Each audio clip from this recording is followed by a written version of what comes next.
Il pontefice fu costretto a lasciare Roma. Trascorse il resto dei suoi giorni in esilio a Salerno, in territorio normanno. Molti gioirono dell'allontanamento del Papa. Esso ormai viveva in una sorta di prigionia dorata, protetto dai suoi alleati.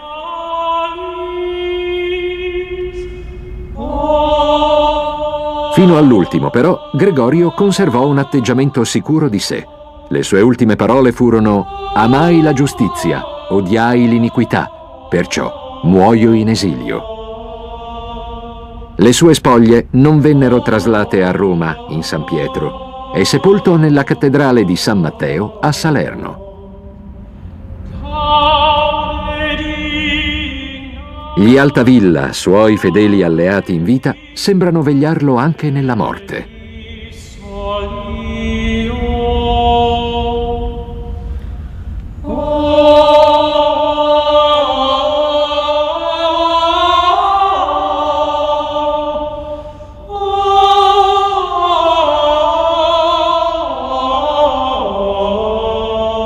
A Roma, l'imperatore e le fazioni a lui alleate avevano guadagnato potere.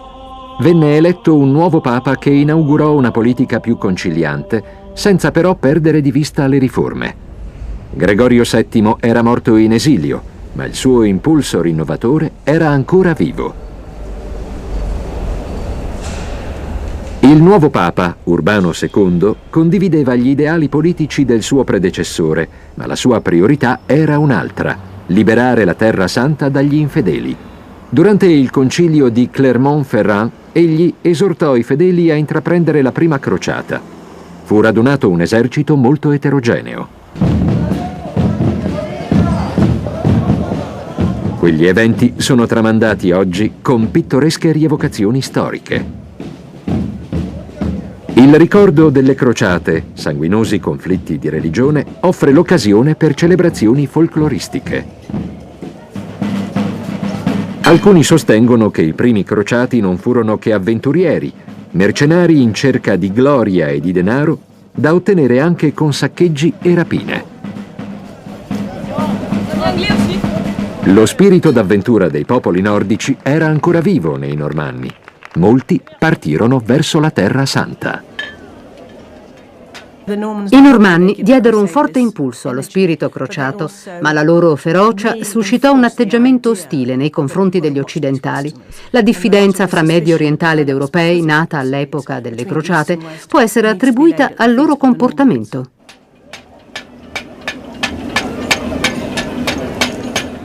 Si unirono alla spedizione persone di ogni ceto con le motivazioni più disparate. Molti sostennero pesanti sacrifici pur di partire. Sicuramente l'appello di Urbano II fece leva anche sullo spirito religioso. Dopo una disastrosa marcia attraverso l'Europa, il 15 luglio 1099 le truppe cristiane assaltarono Gerusalemme. I Normanni, freddi e risoluti, seguivano le insegne crociate.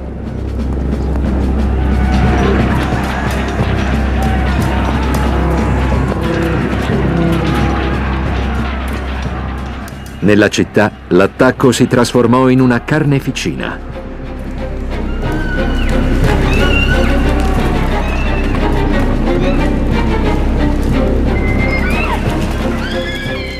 Infervorati da segni premonitori e apparizioni, dalla scoperta di reliquie e dall'impeto bellico normanno, gli europei conquistarono la città.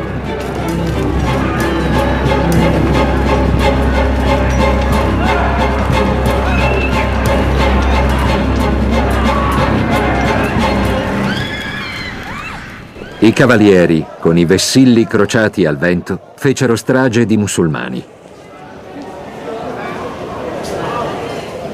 Si narra che i soldati di Cristo entrarono nella chiesa del Santo Sepolcro con le caviglie bagnate dal sangue dei nemici.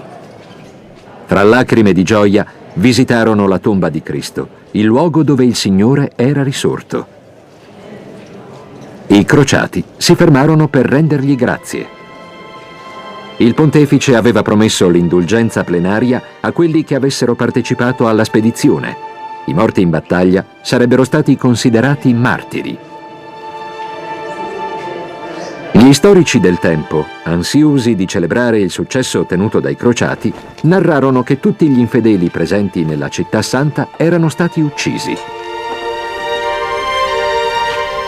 Fonti arabe del tempo, scoperte di recente, riportano una versione dei fatti differente. Non sarebbe stata una vittoria così schiacciante. In ogni caso, i rapporti fra Medio Oriente e Occidente si incrinarono in maniera definitiva.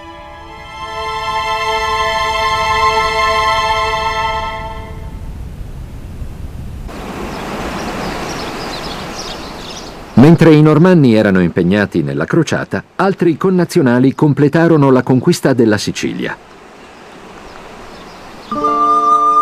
L'unificazione dei loro domini sull'isola avvenne per opera di un sovrano molto liberale, Ruggero II. Pur essendo un cattolico devoto, il re non aveva voluto prendere parte alla prima crociata. Le imprese belliche e la guerra santa non lo interessavano.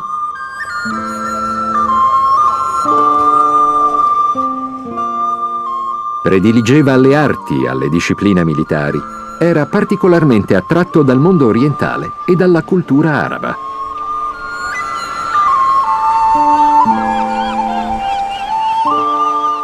La Sicilia non era più una regione dilaniata da lotte interne. Nell'isola convivevano culture diverse.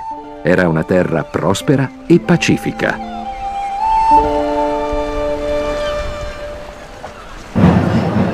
Nel mese di luglio, a Palermo, gli abitanti si riversano nelle strade per festeggiare la loro patrona, Santa Rosalia.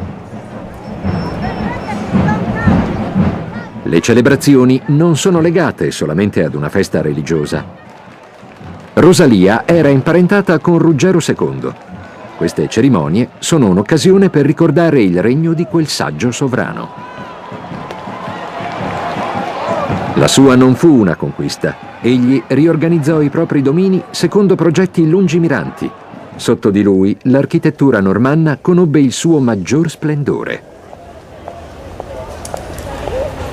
A Palermo, dove risiedeva, costruì una splendida cattedrale in cui si fondono elementi stilistici arabi, greci e cristiani, un'espressione di quella società multiculturale.